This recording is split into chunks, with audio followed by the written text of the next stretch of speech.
안녕하세요. 우량감자입니다. 요즘 주식시장 보신 분들 아마 다들 깜짝 놀라셨을 겁니다. 코스피가 드디어 사상 최고치를 뚫고 올라갔죠.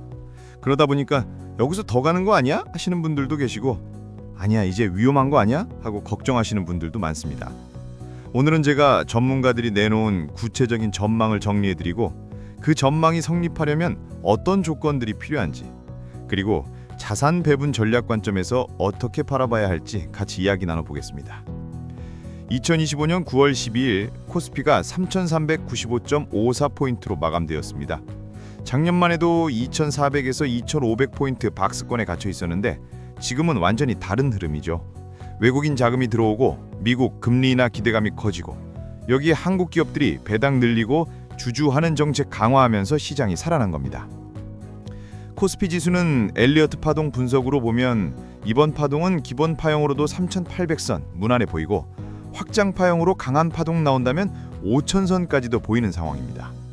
미국 시장도 흐름은 상승장이 펼쳐지고 있습니다. 장중 최고치 경신했음에도 불구하고 필앤그리드 인덱스는 54로 중립에 있습니다. 그럼 전문가들은 어디까지 보고 있을까요? 연초에 보수적이었던 전망치는 또 한번 예상을 아득히 빗나가버렸네요. 단기로는 증권사 리서치 센터장들이 10월쯤 3,400에서 3,500, 많게는 3,550선 돌파까지도 이야기하고 있습니다. 중기로는 KB증권이 12개월 목표를 3,700포인트로 올려잡았고요. 다소 보수적인 시각도 있습니다. 한국투자증권은 하반기 코스피 밴드를 2,900에서 3,550포인트로 제시했는데요. 이건 조정 가능성도 열어둬야 한다는 거죠. 그리고 장기 전망을 보면 하나증권은 코스피가 4,000선 갈 수도 있다고 했고, 한국경제에서 전문가들 대상으로 설문조사를 했는데 응답자의 약 60%가 5년 안에 5,000포인트 가능하다고 답했습니다. 정리하면 전문가들 전망은 전반적으로 낙관적이지만 그 뒤에 항상 조건부라는 말이 붙습니다. 그럼 이 전망들이 성립하려면 뭐가 맞아떨어져야 할까요? 조금 더 자세히 보겠습니다. 첫째, 외국인 자금 유입이 계속돼야 합니다.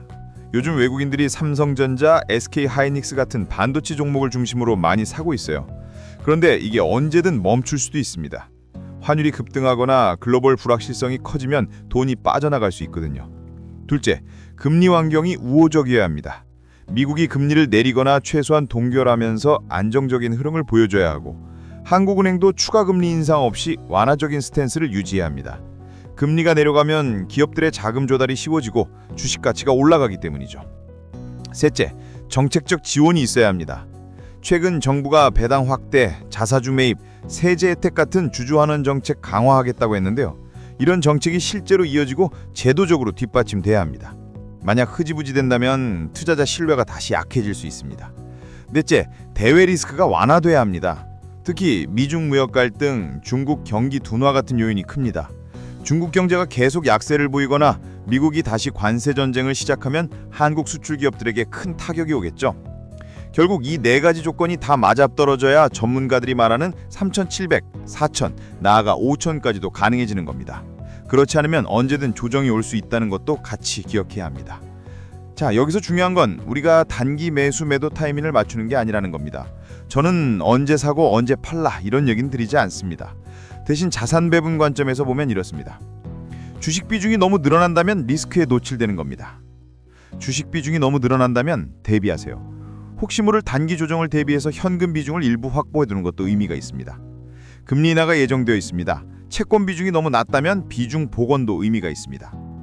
즉 지수가 3,700이든 4,000이든 거기에 맞춰 쫓아가는 게 아니라 내 포트폴리오 안에서 주식이 차지하는 비중이 적절한지를 꾸준히 점검하는 게 핵심입니다. 여러분들 모두 투자는 대응이라고 배우셨나요? 저는 아니라고 생각합니다. 투자는 대응이 아니라 대비입니다. 지금 모두가 상승을 외치고 있고 그런 환경입니다. 하지만 자산 배분 차원에서 보면 주식의 비중이 늘고 위험 자산의 비중이 늘어나는 포트폴리오가 만들어질 겁니다. 이는 이벤트 베이스 리밸런싱의 기회가 될 겁니다. 본인의 스타일에 맞게 점검들 하시기 바랍니다. 오늘은 코스피 사상 최고치 이후 전문가들의 전망과 그 전제 조건들, 그리고 자산 배분적인 시각을 함께 정리해봤습니다. 코스피는 단기적으로는 3,500선, 중기적으로는 3,700포인트 이상, 장기적으로는 4,000에서 5,000까지도 거론되고 있습니다. 하지만 늘 말씀드리지만 그 모든 건 조건부입니다. 투자의 본질은 늘 분산과 균형이라는 거 잊지 마시기 바랍니다. 이상 우량감자였습니다. 오늘도 시청해주셔서 감사합니다.